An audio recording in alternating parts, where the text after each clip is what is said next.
Hello student, how are you? लविस classic 21 में आपका स्वागत है। देखिए, आज हम बहुत इंपॉर्टेंट क्वेश्चन के साथ हैं। बहुत इंपॉर्टेंट वीडियो होने वाली है जो विभिन्न परीक्षाओं में उपयोगी रहेगी।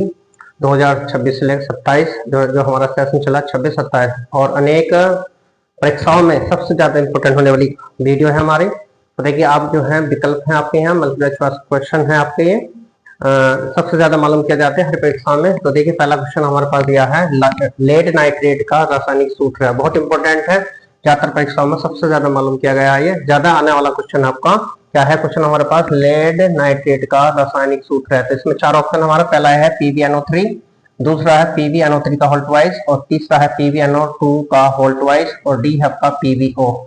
तो हमारे पास चार है इसमें, A, B, C और D। इनमें से एक विकल्प हमारा सही है, एक क्वेश्चन हमारा सही है इसमें जो भी होगा इसमें।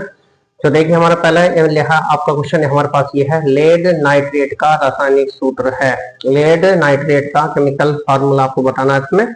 तो देखिए, पहला ए पार्ट है इसमें, देखिए PbNO3, बी है आपका PbNO3 का होल ट्वाइस, और सी है इसमें PbNO2 का होल ट्वाइस, और डी है आपका PbO। तो इसमें सही फार्मूला आपको बताना है इसमें। तो सही फार्मूला हमारे पास है इसका बी पार्ट, यानी कि बी ऑप्शन सही है इसका आपका, PbNO3 का होल ट्वाइस। क्योंकि लेड नाइट्रेट का जो सूत्र होता है वो हमारे पास होता है PbNO3 का होल ट्वाइस। ये सही है आपका, बी पार्ट इसका सही होगा आपका इसमें, PbNO3 का होल ट्वाइस। उसके बाद देखिए, आपका क्वेश्चन नंबर 2 है, भौतिक परिवर्तन होता है, कागज का जलना, मोम का पिघलना, चीनी का गर्म करना, भोजन का पाचन। इसमें से चार ऑप्शन है हमारे, इसमें से एक सही है आपका। भौतिक परिवर्तन बताना है इसमें, तो कागज का जलना, मोम का पिघलना, चीनी का गर्म होना और भोजन का पाचन, इसमें एक सही है। तो देखिए, जो इसमें कागज का जलना है वो रासायनिक परिवर्तन है, जबकि चीनी का गर्म होना ये भी आपका रासायनिक परिवर्तन है, भोजन का पाचन ये भी हमारा रासायनिक परिवर्तन है, जबकि मोम का पिघलना वो भौतिक परिवर्तन है इसका, यानी कि बी पार्ट इसका सही है आपका, यानी इसका बी पार्ट सही है आपका, यानी कि मोम का पिघलना, मोम का पिघलना, मोम का पिघलना बहुत इंपॉर्टेंट है आपका ये। इसके बाद देखिए, क्वेश्चन नंबर 3 जो है बहुत इंपॉर्टेंट है, हमारे दोनों क्वेश्चन ये हो गया आपका। तो देखिए, आपका इसमें जो है तीसरा ऑप्शन, देखिए तीसरा क्वेश्चन हमारे पास है, आलू चिप्स है। आलू चिप्स की पैकिंग में इस्तेमाल की जाने वाली गैस है। आपको जो आलू चिप्स होता है हमारा, उसकी पैकिंग जो होती है उसमें कौन सी गैस इस्तेमाल की जाती है इससे आलू चिप्स को सही से सही रखा जाए। तो इसमें ए पार्ट देखता है, ऑक्सीजन, हाइड्रोजन, नाइट्रोजन, क्लोरीन। इन चारों में से एक सही है हमारा, ऑक्सीजन, नाइट्रोजन और हाइड्रोजन और क्लोरीन। तो इसमें देखिए, इसका जो सही ऑप्शन है वो हमारे पास सी है, यानी कि जो नाइट्रोजन है वो पैकिंग में इस्तेमाल होती है। चिप्स आलू, जो चिप्स आलू होता है उसकी पैकेट में हम नाइट्रोजन गैस को इस्तेमाल करते हैं, जिससे कि चिप्स अधिक समय तक सही रहे और उसमें कोई परिवर्तन ना हो। तो देखिए, हमारे पास इसका सी ऑप्शन सही था आपका, यानी कि N2 नाइट्रोजन, नाइट्रोजन, ये नाइट्रोजन सही था इसमें। उसके बाद देखिए, मेरे पास यहाँ पर है क्वेश्चन नंबर 4 है आपका, लेड तथा कॉपर को क्लोराइड की क्रिया से बनता है, यानी कि लेड की कॉपर क्लोराइड से क्रिया कराते हैं तो क्या प्राप्त होता है वो आपको बताना है इसमें। क्या हमें यहाँ पर मिलेगा? पहला ऑप्शन ए है इसमें Cl2, बी है इसमें CuCu यानी कॉपर, PbCuCl है आपका, और डी है इसमें CuCl, यानी पहला है Cl2 क्लोरीन, Cu क्या कॉपर है आपका, Pb आपका है इसमें लेड कॉपर क्लोराइड है, उसके बाद है कॉपर क्लोराइड आपका CuCl दे रखा डी इसमें।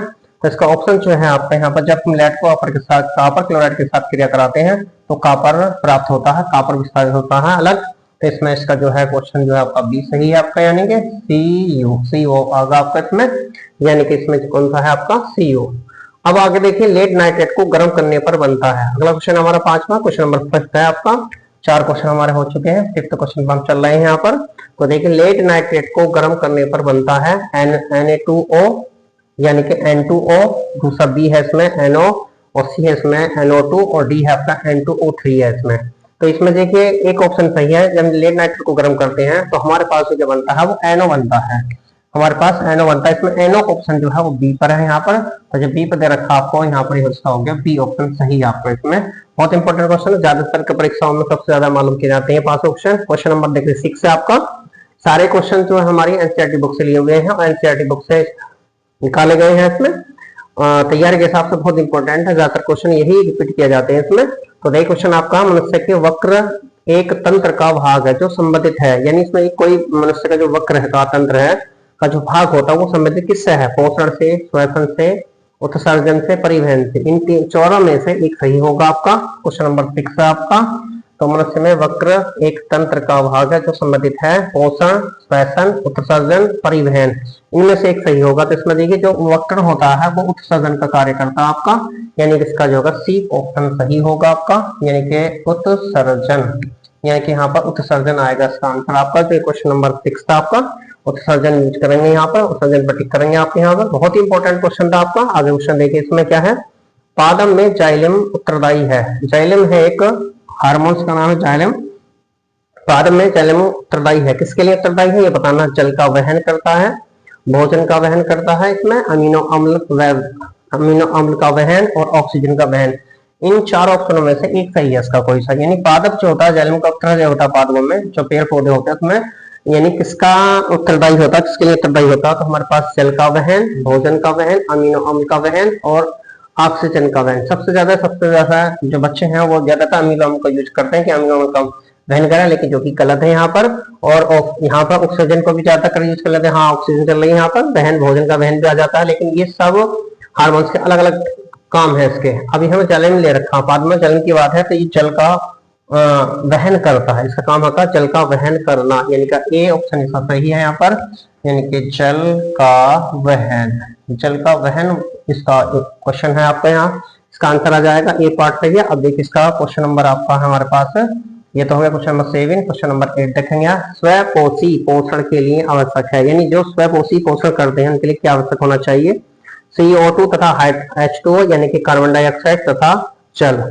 ग्रुप बी पार्ट है इसमें क्लोरोफिल, और सी पार्ट है इसमें सूर्य का प्रकाश, और डी है इसमें उपरोक्त सभी। ये आपको बताना है। स्वपोषी पोषण के लिए आवश्यक है, यानी जो स्वपोषण किसे कहते हैं?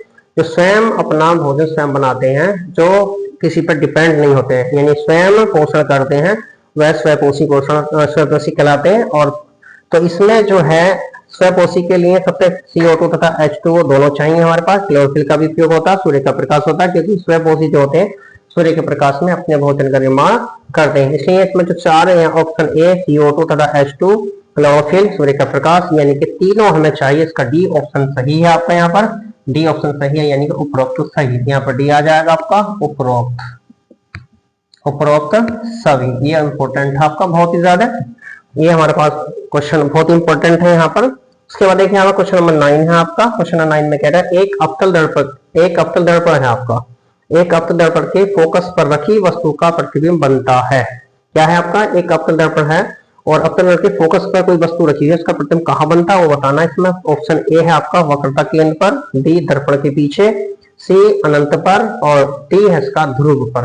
तो इसमें से एक सही है। जब हम किसी वस्तु को अवतल दर्पण के सामने फोकस पर रखते हैं तो उसका प्रतिबिंब जो होता है वो अनंतता पर बनता है, यानी इसका सी ऑप्शन सही है, यानी कि अनंत पर आपका, अनंत पर। ये ऑप्शन इसका सही है, डी। उसके बाद देखिए क्वेश्चन नंबर 9, क्वेश्चन नंबर 10 है आपका। क्वेश्चन नंबर 10 में कह रहा है समतल दर्पण की फोकस दूरी होती है। समतल दर्पण किसे कहते हैं? प्लेन मिरर होता है। प्लेन मिरर की जो फोकस दूरी होती है वो इन्फिनिटिव होती है, यानी कि अनंत होती है, आप जानते हैं इसमें। तो इसका ऑप्शन बी सही है आपका, यानी क्वेश्चन नंबर 10 का जो आंसर हमारे पास होगा वो है हमारे पास इसमें बी। बी क्या है आपका? अनंत, यानी कि अनंत है। यानी समतल दर्पण की जो फोकस दूरी होती है वो इन्फिनिटिव होती है, यानी कि अनंत होती है। तो ये हमारे पास क्वेश्चन हो गया आपका 10। क्वेश्चन नंबर 11 है आपका। यदि कोई वस्तु एक उत्तल लेंस के सामने 2f दूरी पर रखी है, क्या रखी है? 2f फोकस पर रखी हुई है, तो प्रतिबिंब की दूरी क्या होगी? तो प्रतिबिंब की दूरी सीधे इसका क्वेश्चन का जो आंसर इसी में रुका हुआ होता है, छिपा हुआ होता है। यदि कोई वस्तु उत्तल लेंस के सामने 2f दूरी पर रखी है तो प्रतिबिंब की दूरी होगी वो 2f होगी, यानी कितनी होगी? 2f ही होगी। इसका आंसर भी आपका बी आएगा इसमें, यानी कि 2f होगी। ये आपका आंसर चला था यहाँ से, मैं उसमें बता रहा था इसमें सोल्यूशन का, यानी 2f दूरी पर ही प्रतिबिंब बनेगा। ये क्वेश्चन नंबर 12 है आपका। तो कह रहा है एक उत्तल लेंस की क्षमता 2d है, तो इसकी फोकस दूरी होगी, तो फोकस दूरी निकाल के बतानी। तो क्षमता दे रखी है आपने यहाँ पर, तो फोकस दूरी f बराबर लाएंगे 100/p लगाएंगे आप, यानी सेंटीमीटर में आंसर दे रखे हैं हमारे सारे 20 सेंटीमीटर, 50 सेंटीमीटर, 40 सेंटीमीटर और 100 सेंटीमीटर दे रखा आपको। तो हमारे पास फार्मूला हुआ f बराबर 100/p, यानी कि हो गया 100/2, यानी कि जो क्षमता है पावर है उसकी 2d है। यानी कि 2 से डिवाइडेशन कर देंगे या 50 बार, यानी कि F बराबर हो जाएगी 50 सेंटीमीटर। यानी कि इसका आंसर जो होगा, जहां 50 सेंटीमीटर यानी कि बी पार्ट इसका सही है आपका यहाँ पर। यानी कि जो अगला क्वेश्चन हुआ इसका, ये भी इसका बी पार्ट है, यानी कि 50 सेंटीमीटर इसका आंसर हुआ आपका। अगला क्वेश्चन नंबर 13 है। इसमें देखिए लास्ट क्वेश्चन है आपका इस वीडियो में। ये कह रहा है प्रकाश की चाल न्यूनतम किसमें होगी। इसमें न्यूनतम चाल बता दी प्रकाश की, यानी प्रकाश की चाल जो ऑप्शन दे रखे चारों, हीरे में, जल में, कांच में या केरोसिन में, इन चारों में से एक ऑप्शन सही है इसका।